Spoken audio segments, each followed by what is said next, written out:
जब मनुष्य क्या है, हर चीज उसके अनुसार होती है, तो उसको क्या लगता है कि ये उस शब्द है उसके घमंड के। I am a perfect in beauty. उसे लगता है कि मैं सुंदर हूं। वो शहर मानता अपने आप को सुंदर, संपन्न, और हमें जरूरत नहीं है किसी की।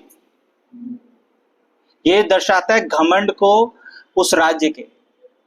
और परमेश्वर हमें यहां से सिखाना चाहता है कि इन्वेस्ट, जो हमने पहले कहा था कि जब आप इन्वेस्ट कर रहे हैं अपने समय को, जो सबसे कीमती है, जिस जगह आप इन्वेस्ट करेंगे वही चीज से आपको वापस मिलने वाला है। आपका समय से आप वही वापस पाने वाले हैं। अगर आप इन्वेस्ट करेंगे एजुकेशन में, ऑफ कोर्स आप एजुकेशन में अच्छे होंगे, गलत नहीं है।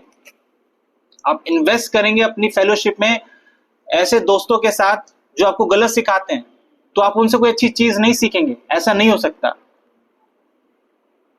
आप अपने समय को जहां इन्वेस्ट करेंगे आप वही पाएंगे। और ये शहर इन्वेस्ट कर रहा है अपने आप को धन संपत्ति हर एक तरीके से बढ़ाने में, और वो उसका बदले में रिवॉर्ड पा भी रहा है, बदले में उसे मिल भी रहा है। ऐसी बात नहीं है। गलती क्या है? गलती यह है कि वो भूल रहा है, जो मैंने कहा था 26 से 28 तक जब आप पढ़ेंगे तो मनुष्य की सबसे बड़ी गलती है, और आज के लिए भी, कि आप अपने समय को जहां भी इन्वेस्ट करें, अपने हर एक चीज में, ये ना भूले कि सारा श्रेय परमेश्वर को जाता है। आप अपने इन्वेस्टमेंट कर रहे हैं अपने एजुकेशन में, अपने मेहनत कर रहे हैं और आप संपन्न हो रहे हैं, तो उसका क्रेडिट, उसका श्रेय ये ना सोचे कि आप कुछ है तो इसलिए आप कर पा रहे हैं। और यही इस शहर का क्या है? दोष है।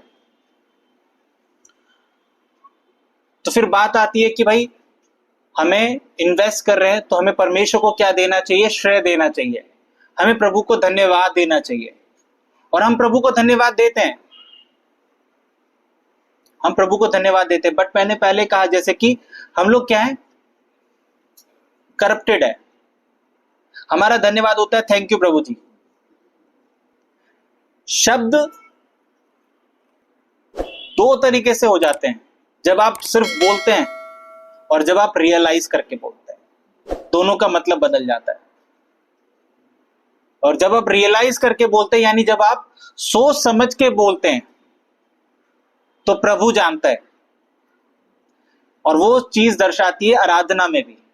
जब आप आराधना कर रहे हैं, जब आप गीत गा रहे हैं, या सिर्फ आप गीत गा रहे हैं, या आप सच में उन गीतों को जो आप कह रहे हैं, तू ही मेरी श्वास, तू ना होता तो मैं, तो आप इसको समझ के गा रहे हैं, रियलाइजेशन है।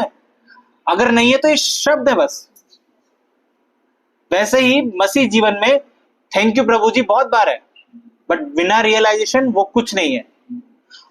तो फिर सवाल है कि हम खुद से रियलाइज करें, नहीं कर सकते। आप खुद से रियलाइजेशन आप नहीं कर सकते।